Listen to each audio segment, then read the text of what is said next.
Brock Lesnar re-signs with WWE this past Monday. Also, rumors are speculating that Brock Lesnar's new contract also allows him to compete in the UFC. I don't know how truthful that is, the rumor, but still, that is something that Brock Lesnar would sign for. It sounds like something that Brock would sign off, you know? Also, WWE Superstar shakeup is coming through next week. The greatest Royal Rumble event is more important than WWE Backlash. Why? Don't know. So let's talk about it here on the 7 Days Podcast. I want to get this out real quick. What is up, guys? It's Jim here, and today, alright, gotta talk about Raw, SmackDown, WrestleMania. Also, a lot to talk about. Like, for example, with the Raw Tag Team title scene. Yeah, Braun Strowman comes out, and he had to relinquish the tag titles with him and Nicholas, saying that Nicholas has a schedule. You know, he's in the 4th grade, so he has class. And Nicholas is like, well, one day, somebody is going to catch these hands, right? Little did I know that kid Nicholas is the son of referee John Cohen.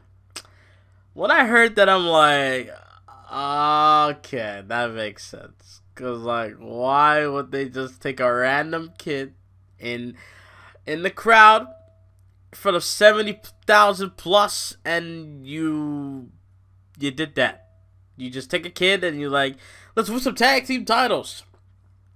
Now, some might say, well, people can't complain about, you know, this. If you like, you can't compare, or you can't talk shit about the David Arquette situation in WCW. Completely different.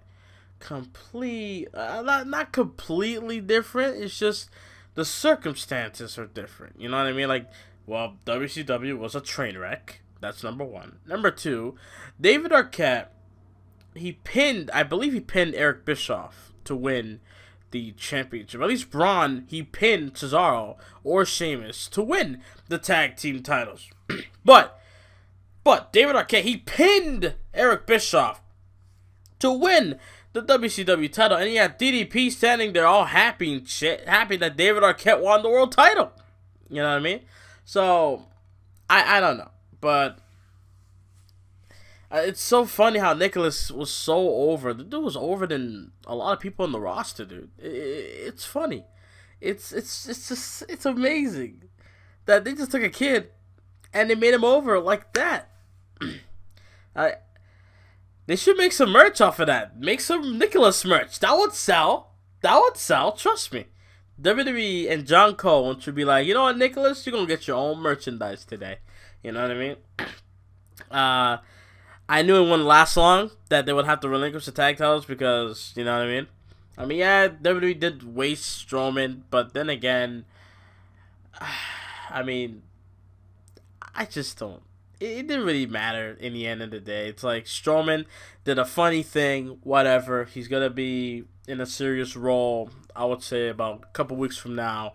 Now we got Roman versus Brock in that cage match. For what reason? People trying to look for justification on why Roman is getting a rematch, but yet Goldberg didn't get a rematch, Kevin Owens didn't get a rematch, and Finn Balor did not get a rematch, and he lost the title via injury. Never got pinned to lose the championship to somebody else. He had to relinquish the title due to injury. So, and then Coachman tried to justify it, saying, well, you know, Finn Balor's situation is different. Nowadays, it's changed. Goldberg retired. He didn't really say he's retired, by the way. And Kevin Owens, well, he's fired, I think. So, I don't know. Coach tried to justify it. I tweeted out saying, well, it doesn't, I mean, he also said that, that Roman got beat up, or like the match that they had at WrestleMania, like Roman is worthy of getting another shot because it's like if Coach was saying, look, Roman, he fought as hard as he could. He almost had Brock, but he lost. So maybe he deserves a rematch. So that the next time they fight, we're gonna see we're gonna get a replica of that, and Roman could win the next time. That's what Coach was trying to say in that tweet. To me, it was like, okay, so you're telling me that if someone puts up a fight and they get their ass kicked and lose, they should get a rematch for that? If so, I mean, that just doesn't make any sense to me. I mean, at least let the man win a match or something to get an opportunity. That's how bad this is. And people try to defend the match at WrestleMania. You can't defend garbage, dude. And I'm a big Roman fan, and I'm a big I'm a big Brock Lesnar fan. But you can't. I'm not gonna sit here and accept that bullshit, that fuckery we got at WrestleMania. No chance. I'm not gonna sit here and sugarcoat anything. I'm not gonna sit here and say, oh, you know, it was trash from beginning to the end. I was shocked that Lesnar retained. And that told me, okay, he's going to do something tomorrow to lose the title and he's gone. Bye-bye. But no. I get up the next day and I see Brock Lesnar's resigned. Somebody on Twitter, I forgot who it was. Someone from an insider source, right? A wrestling insider source, tweeted out saying Brock has resigned. And I immediately tweeted tweeted right after that. So Brock, if he resigned, I don't know how long he's going to stay. Is he going to stay after? Is he going to be here after the greatest Royal Rumble event? Or is he going to be gone, like, after, like, by that night? Like, when he loses, he will lose to Roman, right? I hope he does. Because at least then, we can have Roman versus Joe for the Universal title at WWE Backlash. Because, you know, Samoa Joe said once Roman Reigns and Brock Lesnar settle their thing at the greatest Royal Rumble event, I'll be waiting at Backlash to put you to sleep. He said that on Raw. So, yeah, I would have Joe versus Roman at Backlash for the Universal title. Why not? I mean, Samoa Joe deserves it, dude. I mean, the man, Samoa Joe is a beast. That promo. I mean, if you're going to hand out title shots, Samoa Joe deserves a title shot. Why? Because he fucking destroyed Roman Reigns on the microphone, as he normally does, okay? Roman, and if you're going to try to sit there and tell me, oh, but he just cut a promo, he doesn't deserve a title shot, then what the fuck does Roman deserve a title shot for at the greatest Royal Rumble event then? What did he do? He got his ass kicked. He bled hard. And you're going to sit there and tell me that he deserves a title shot because he bled hard and he fought hard as much as he fought as much as he could, and then he took down Lesnar, but Lesnar would just not stay down for the 3 count. Is that it? Fuck out of here, dude. That doesn't justify a title shot. If I could sit here and say that Joe can get a title shot for a microphone, then fuck it, because you're gonna give Roman Reigns a fucking title shot for doing nothing. At least Joe did something. He obliterated Roman Reigns. He obliterated Roman on the microphone. That's just me. But Lesnar, I hope he loses the freaking title. Also happened on Raw, Bobby Lashley came through. Bobby Lashley with the headband came out. He did a suplex, a vertical suplex onto Elias. I have no problem with Elias getting beat up. I mean, Elias has been looking good for how many months now? I have no problem with this. I mean, it's just a short time. You know, it's not going to be a constant thing. Like, that's what I think. You know what I mean? Like, Lashley, it was fair enough. It was making his return, whatever, right? John Cena, I mean, they put Elias there because Elias, well, first of all, he was shitting on the crowd, shitting on John Cena because Cena was really pissed that Taker was not there, you know. Elias was like, oh, I'm better than The Undertaker, so fuck out of here, you know. And then Cena got pissed off about that, and he did his 5 moves. I don't know why he did the 5 moves of doom. Out of all things to do on someone you're beating up, you do your 5 moves of doom? I mean, that's just whack, dude. How do you rush into the ring for a fight and you duck him and then hit a shoulder tackle and then another shoulder tackle and then a spin out power bomb side slam and then you hit your fist drop and then you lift them on your shoulders and just drop them. I don't how how dude, if he got in there and just picked them up for the AA and then just dropped them, then fine, that's fine. But 5 moves of doom, really, all that time? Good God, dude. But yeah. Elias, I mean, those are just 2 nights back to back. That's it. Maybe he might feud with Bobby Lashley. I understand. I mean, do I like Lashley? I do. I do like Lashley. I'm not a huge fan of Lashley, but I like Lashley. I like if there's any Lashley I would recommend anyone watching, it's 2014 Bobby Lashley when he was with MVP and Kenny King. Before they named themselves the Beatdown Clan, which is an awful name, to be honest. But before they did that, it was just the 3 of them, not adding Low Key and Samoa Joe at the end. No, the 3 of them only. I would suggest you watch that. From when Bobby Lashley, it was from when MVP turned heel and he attacked Eric Young, all the way to when Bobby Lashley was feuding with Bobby Roode by September or October of that same year in 2014. So I would say from March to October in 2014, that is the best Bobby Lashley run you could ever have in wrestling. That's the best run you could. I'm telling you. Like, just forget the fact that, yeah, it's Impact and it's TNA and it's awful, I know. Forget the fact that the crowd is so bad and then the editing is awful and then this and that commentary is not good. Outside of that, Lashley's run there was his best run. His best thing he ever did. Better than whatever he did in WWE. You know, his world title run in TNA was way better than him being ECW champion. I can just tell you that. And yeah, so I like Lashley. It's just that, I mean, on the microphone, dude, nah, I just don't connect. It's like, I mean, that's how he talks, you know. If you talk the way you talk, I'm not gonna judge you on that. But I will criticize on the fact that you just don't connect with me. You know what I mean? You don't make me feel a way to where I should. When Miz speaks, I listen, and if he makes me laugh, I'ma laugh. He says something funny, I'ma laugh. If he gets me on my bad side, then I'ma feel like I want to jump to my TV screen and punch him in the throat. You know what I mean? Like, that's basically it. Like Stephanie McMahon, you know. As much as I despise her, but she's doing her job.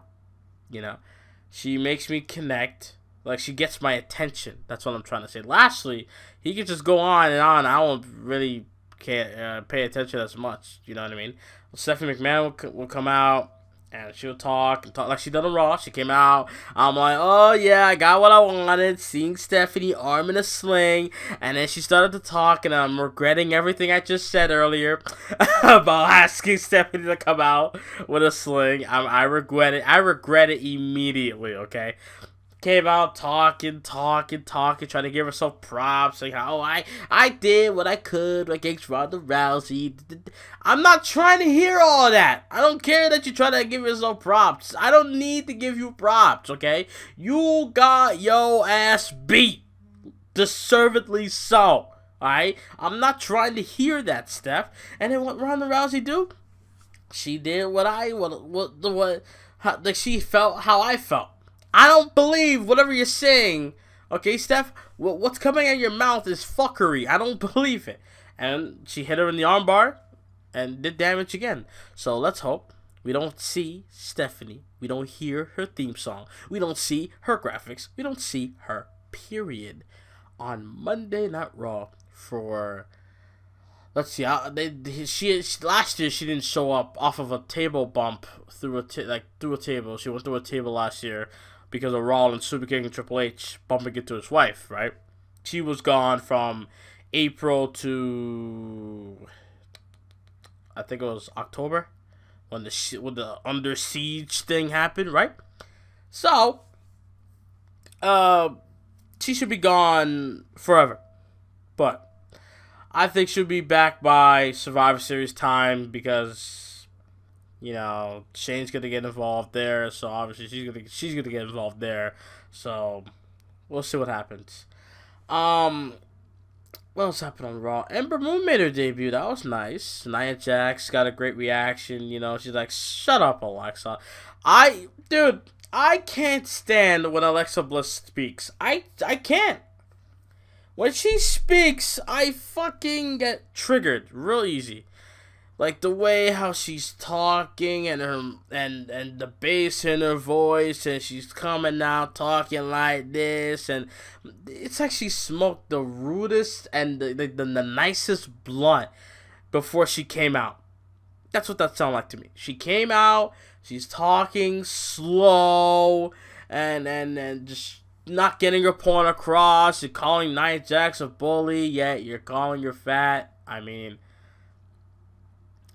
calling the kettle black. I mean, come on now. What fuckery is this? You know? Like, every time she comes out, I just don't care. And then now, knowing, oh, they're not going to have the match at Greatest Royal Rumble because Saudi Arabia, you know, their fuckery over there. You know, their beliefs and shit over there. So, yeah. But at Backlash, we're going to have this rematch. Bliss versus Nia for the women's title. Oh, God. Let's just hope. After this match, it's over.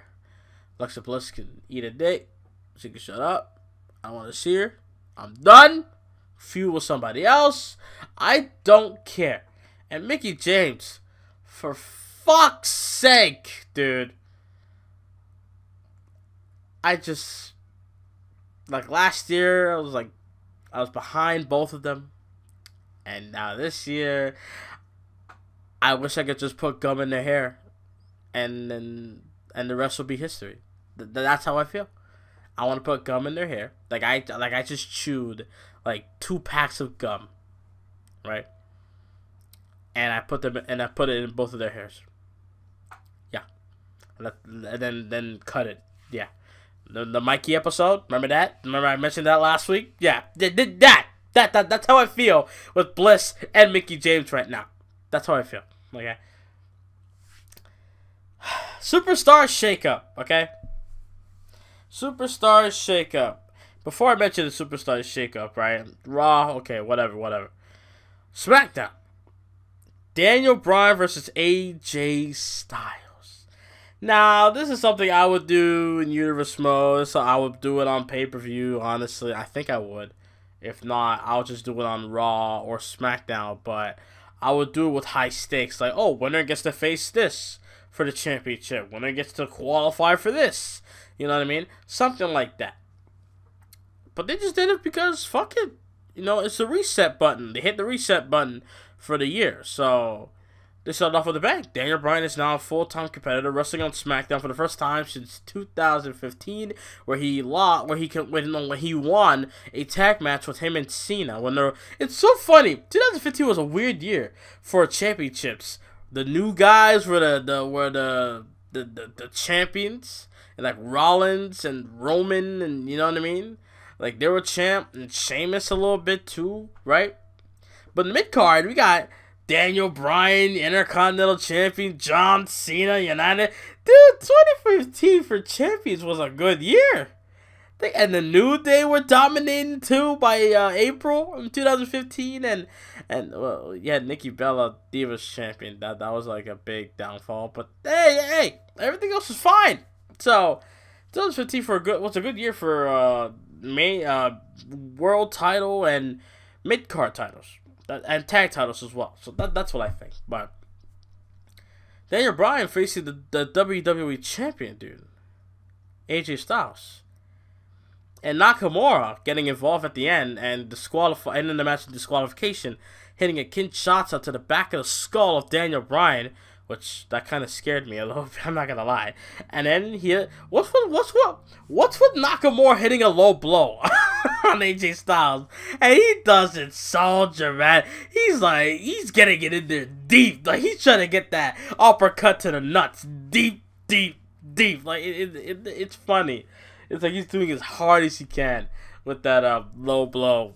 But yeah, Nakamura just ended the match, and then he gets involved, hits Kinshasa's left and right. It's like, dude, I think heel Nakamura is what we needed, fam. Heel Nakamura is what we needed on SmackDown. Some might say no, it should be Roman turning heel, but is anyone gonna believe that now? Do you think Roman's gonna turn? No. Roman is John Cena bound. No matter what he does, he's gonna get the same reaction. No matter what John Cena does, he's getting the same reaction. It's just that the people that hated Cena now, they're either gone or they died down now. They don't really care anymore. It's like, whatever, same shit, whatever, you know what I mean? They might like what he does here and there, but they're gonna hate what he does here and there as well. So, but Roman, he's there for life. You know, the people that hated Cena in 07, 08, 06, 05, right? Those people are like Roman Reigns. Like that, the way people feel about Cena then was the way how people feel about Roman now. And I mean, yeah, Nakamura can have a great babyface run, but Nakamura as a heel right now is looking fantastic to me. First of all, that interview with Renee Young was the funniest thing he's ever done in WWE. It was the funniest thing he's ever done. From debuting on NXT TakeOver Dallas to all the way to now, that was the funniest thing he's ever done in WWE. Straight up just says, I apologize for what I did for AJ Styles. He didn't sound sincere. He sounded fake as fuck. And then Renee Young said that wasn't sincere. That wasn't... You sounded disingenuous there. And then Nakamura's like, sorry, don't speak English. That fucking killed me. I swear to God, I died. I just burst out laughing. That's how you know Nakamura, he has what everybody was talking about for all these years. But it's just that now, as a heel, he's better now, today, than how he was at WrestleMania. The match at WrestleMania to me was fine because it was like a technical style, hard, like strong style strikes. You know, the match was great to me. I enjoyed the match. I did. The match it didn't live up to what everybody been hyping up. It did not live up to what happened in Japan. But for a WWE match and for a match at WrestleMania 34, I can accept it. I can accept it. I can accept more. But what we got, I can accept it. Am I going to go back and watch the match? Probably not. Though, if there's one match I'm going to watch back, which I already have, is John Cena versus The Undertaker. I don't give a fuck what anyone says about, that was a dream match? 3 minutes? That was the best 3 minutes of a dream match I've ever had in my life. Okay? The Undertaker coming out, did his old school maneuvers on the John Cena, got what he wanted. He talked shit. You know, why are you posting workout videos of your wife, of yourself on your wife's Instagram page? Talk all this shit. You get the dead man. What happened? Well, what did I say in the review? You talk shit, you gonna get hit. And Undertaker, he hit John Cena hard. You know? What was and I have to keep saying this. When was the last time that The Undertaker did a flying clothesline and old school? 2013. 5 fucking years ago. Yeah. When I was still in high school. Yeah. Then. 5 years later, he looks way better than 2014 and 2015 and 2016 and last year. Okay? Undertaker is in phenomenal shape compared to the last 4 to 5 years. So, yeah. That match at WrestleMania, I accept it. Like, WrestleMania to me was a good show. I give it a 7 out of 10. It's just, there's only 4 things I did not like. Like, I did like on the entertainment aspect of Strowman and Nicholas winning the tag titles. It was funny, and plus the crowd, they were lit for the whole moment. The crowd made it better. It's just that I'm thinking futuristic, like futuristic thinking. I'm thinking, you know, long term, like down the line. I'm thinking, yeah, this is a bad idea because what's the point of this win? You know what I mean? So that's why it's a downfall of WrestleMania for me. The Asuka losing the streak. I just feel like now it just felt too soon. She's been on the main roster since October, and now at WrestleMania, you know, it's like poof, her undefeated streak goodbye. No longer is she submitted. She submitted. She tapped. Not a roll-up victory. Not a nothing. No, a fucking tap out. I'm just like, it's not like I'm pissed. I'm not gonna watch wrestling. Fuck the W. It's just, I'm just like, now. You know what I mean? Like, I have no problem that it's at WrestleMania. At least it was on a grand stage like WrestleMania. The match was good. It's just, I didn't want the streak to end now. I feel like next year would have been better. You know, I feel like next year when she has a dominant reign. But the only positive of her streak being done, I guess, is the fact that we don't have this thing we don't have the weight on our shoulder as a fan to hope that Asuka's not gonna lose. You know what I mean? But now we just gotta watch out for how she's gonna lose and who she's losing to, and what's the situation, what's the circumstance of her losing. That's what we gotta watch out for now. You know, who knows? One day on Monday Night Raw, she might lose to fucking Dana Brooke. We don't know. Something like that could happen. Now that she lost, I bet you Dana Brooke one day is going to be like, heh, Asuka, you lost at WrestleMania and you tapped out. And then she's going to be talking all this shit. I mean, if somehow she beats Asuka, dude, I don't even know. Like, maybe they could do a redemption storyline for Asuka where, like, she doesn't win the Royal Rumble, of course. Hell no, we're not doing that again.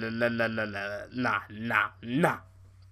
It's funny, at WrestleMania, the two people that won the Royal Rumble, the two Japanese stars that won the Rumble, were the losers at WrestleMania in their respective matches. Asuka lost to Charlotte via tap out. Nakamura lost to the Styles Clash by AJ Styles via pinfall. So, yeah! Sucks, don't it? But, like I said, the burden, the whole weight on the shoulders of us fans, knowing that the streak one day is gonna come to an end, it's over. You know, it's gone now. We're good now. We're clean. We don't have nothing to worry about now. NXT TakeOver, dude, was phenomenal. Best takeover of all time. Better than Chicago. Better than Dallas. Better than this one. Better than that one. It was the best takeover of all time. There's no fucking way. There's no chance. NXT and NXT continues to do phenomenal stuff. Yes, we get Triple H props. Maybe I don't know. I get this feeling that on the main roster, Triple H is not changing anything on the main roster if he does run the joint. I feel like Triple H is gonna, because he has Kevin Dunn with him. If Vince drops as, like, you know, the CEO of WWE, right? And he gives that privilege to either his family or somebody, right?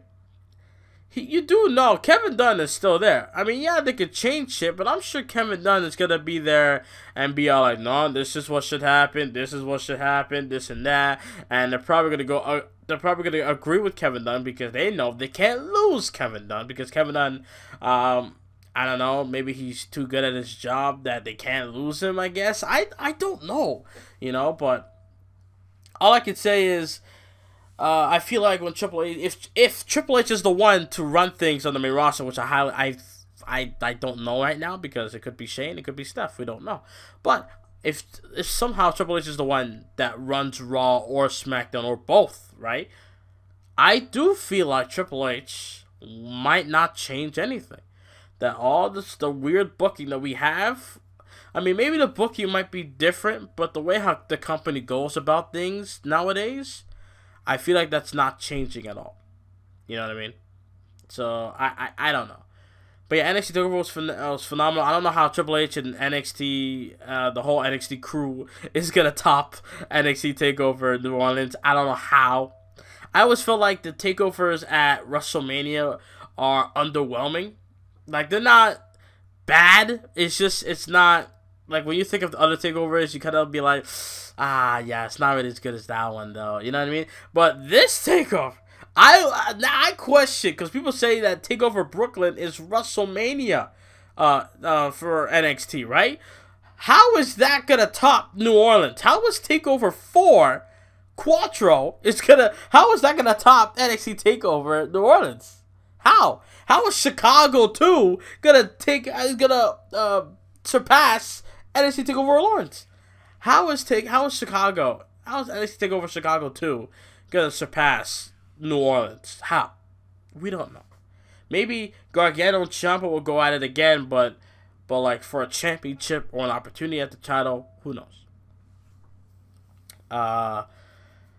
Lord, I love that new championship North American title. Oh my God, like the dark red straps and the plates. Oh my Lord. Oh, if I was working right now, dude, I swear to God, I would try to buy that championship. No bullshit. I would literally buy that title and just have it in like every reaction video, just have it in my corner, and you'll see it every time. It's like, you know what I mean? Like, that title is just so clean looking, and it's on Adam Cole. Adam Cole. Now, we don't know who's gonna face though. I mean, people would like to see Velveteen go at it against Ricochet, like if he won. I think Adam Cole should go up against, I don't want to say Ricochet, because it's kind of like, okay, we're kind of watching indie, like, you know, what happened in the indies. I'm sure they fought before in the indies, right? They're going to go at it in NXT. Maybe Adam Cole should go up against, who else is a babyface in that match? I really can't think of. It wasn't, not Ricochet, it's someone else. I'm tripping right now. Oh my God. So we had Killing Day, Laura Sullivan, EC3, Velveteen Dream, Adam Cole. Wow, and Ricochet. That's it. That's it. I'm okay. If no one in that match, then somebody. I don't know who, but Adam Cole needs to face someone like a babyface, and I don't know what happens. I kind of hope it's someone like worth it. Oh, I literally forgot. No Way Jose debuted on Raw. No Way Jose debuted on Raw. He's not gonna last long. He's not gonna last long. He's just gonna come out, barely get a reaction, and just be like, "No Way Jose," and then, you know, that's it. He's just a chant now. No Way Jose is nothing but a chant. No Way Jose. That's all you're gonna hear from the crowd.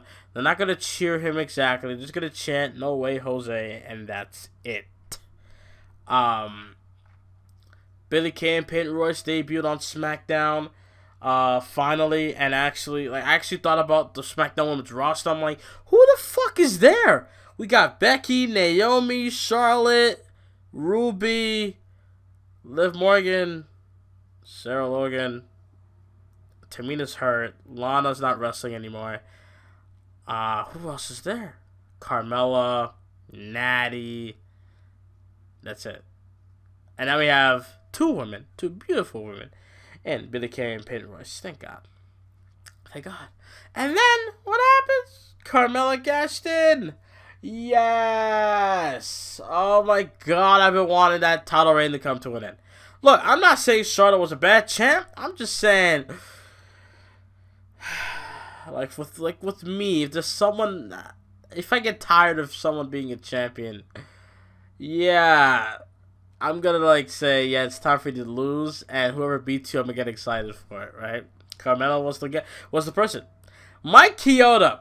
I love referee Mike Chioda. Alright? I think he's my favorite. I think he's like my top 2 favorite referees in the WWE. Top three. My top 3 favorite referees in WWE is Mike Chioda, Chad Patton, and Charles Robinson. Those are my favorite referees in WWE, right? Mike Chioda is a tool is a prick right now, okay? Mai Chioda, he's being brought into the ring by Carmella. She's saying, I want to cash in. I understand the confusion because every time she comes out, she's like, I want to cash in, and nothing happens, and she runs away. But this time, she's like, I want to cash in. And this guy's like, are you sure? Are you sure? Are you sure? Like, he keeps asking. I'm like, you fucking cunt. Just fucking ring the bell. You know, they're just sitting there wasting so much time. Go and ring the bell. Tell Greg Hamilton that she's cashing in her money in the bank. Look at it, become women's champ.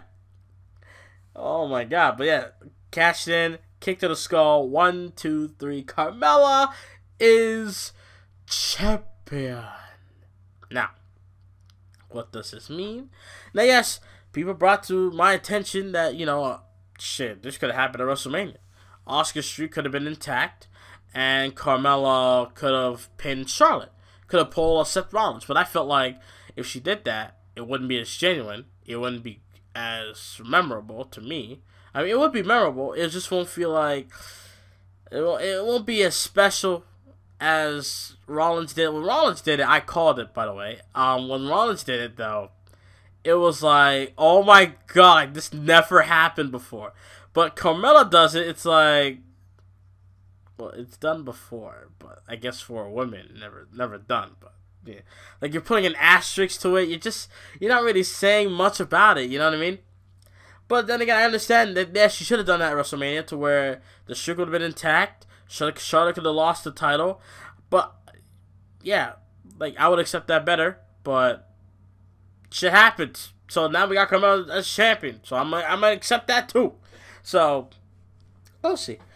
Let's just hope Charlotte does not go on to win championship again. Please, can I get one day without Charlotte getting a title reign?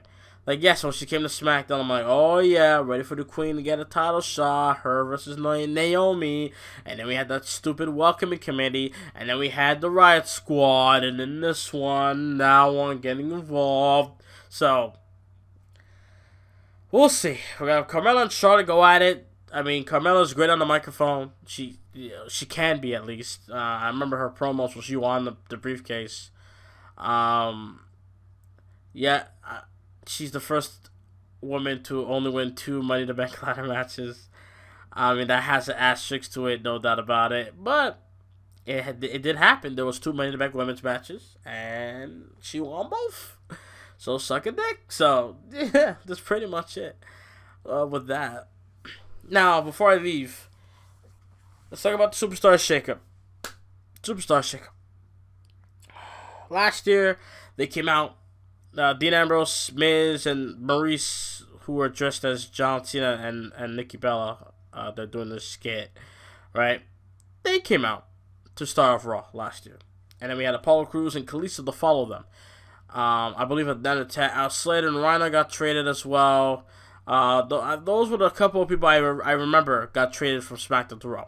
And from Raw to SmackDown, it was Sami Zayn, Kevin Owens, someone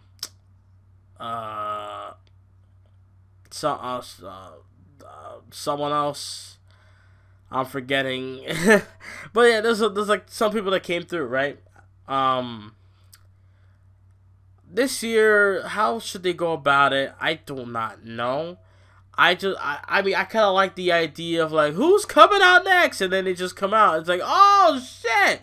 You know, I kind of like that. It's surprising. It's not really like, it's not like, cause I feel like with, I don't know, maybe this year they should have the authority figures come out and say, well, ladies and gentlemen, I have acquired this superstar to come over to, you know, whatever brand, SmackDown and Raw, and then they come out. And it's like, welcome to the show, and they shake hands, and then be like, what's up? Yeah, I'm on SmackDown. I'm coming after for this championship. Blah blah blah blah. And they have the first feud.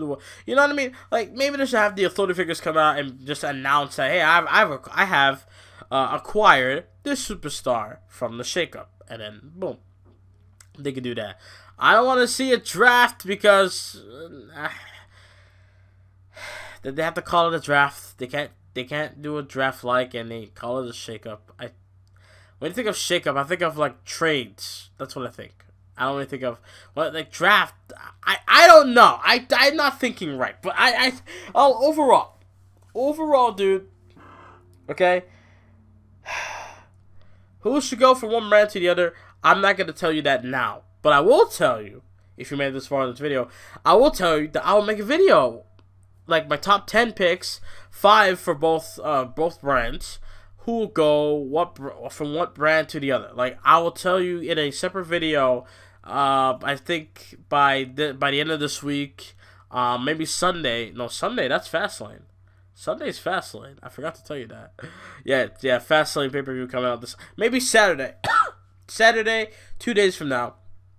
I will give you my prediction or my picks for WWE Superstar Shakeup. That's what I would do. Because I just feel like, you know what, dude? Maybe I should go about it like that. I just give you my predictions, or my choices rather, on who goes to Raw, who goes to SmackDown in the shakeup, because dude, a lot of people need to be shaken up, and the roster needed to. It kind of felt like 2002 to 2003 roster on Raw and SmackDown. The rosters were kind of good, but I feel like obviously it needed to be drafted, or they need to trade or whatever.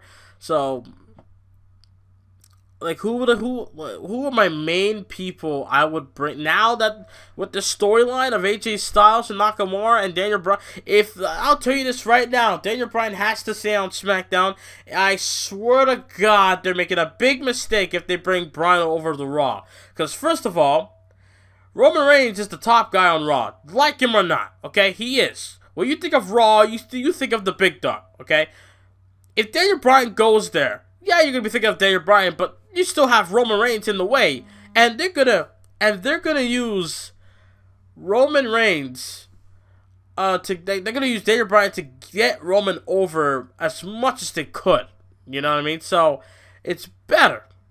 It is better that Bryan is on one show where he can shine without Roman, being a pain in the ass and being in his way, and you have Roman Reigns be on the other show where he could actually thrive and actually try to do something of interest. You know what I mean? I don't think both of them should be on the same show. No chance. No. And that's my thoughts, dude. Hey, Nakamura, Bryan, and AJ all on one brand. I like it. I like it. I bet we're going to see Nakamura versus Daniel Bryan on SmackDown maybe next week or 2 weeks from now, because then we got the storyline. I mean, Nakamura did attack Daniel Bryan from behind, so obviously Daniel Bryan's not going to go anywhere, right? I think Daniel Bryan is going to be involved in the WWE title scene. He did beat AJ Styles, but via disqualification, so there's obviously unfinished business between Styles and Bryan, which I fucking love, by the way. And there you go. That's pretty much it. I can't wait for next week. Let's see what happens. I hope they don't disappoint, but who knows? And that's it. That's all I gotta say right now. It's funny. Like 2 weeks ago, I'm like, you know what? I lost interest for wrestling. But now, dude, I feel good now. I'm in a good place now. I feel good. I'm not gonna upload more Universal. I'm just gonna stick with Raw and SmackDown. I'm not doing 205 Live. I'm thinking about doing NXT again, but Raw and SmackDown, I'm gonna stick with that for now. Fastlane, Universe Mode, for a Raw exclusive pay-per-view coming up this Sunday. Check that out. You do not want to miss. Okay, the match is on the card, like Brock Lesnar versus a special chosen opponent fight by Shane McMahon, and also you have the WWE Universal title match, The Rock versus Shinsuke Nakamura in the main event. So you gotta check all of that out this Sunday, 2:15 p.m. Eastern Time. Hope you guys will stay tuned for that. And that's it. That's Sunday's podcast. I mean, nothing much to talk about. I talk about everything. Lashley coming through, Daniel Bryan and AJ Styles, Nakamura's heel run being fantastic so far, Superstar Shakeup, and I will make a video about that, who should go where, and recap of WrestleMania. My thoughts on Raw and SmackDown were okay. The shows were okay, better than what we got before, and that's it. that's all there is to it. Hope you guys enjoyed. Please like, subscribe. Check out Raw and SmackDown Universal videos I've done this week. And I'll see you guys next time. And I'm out. Later.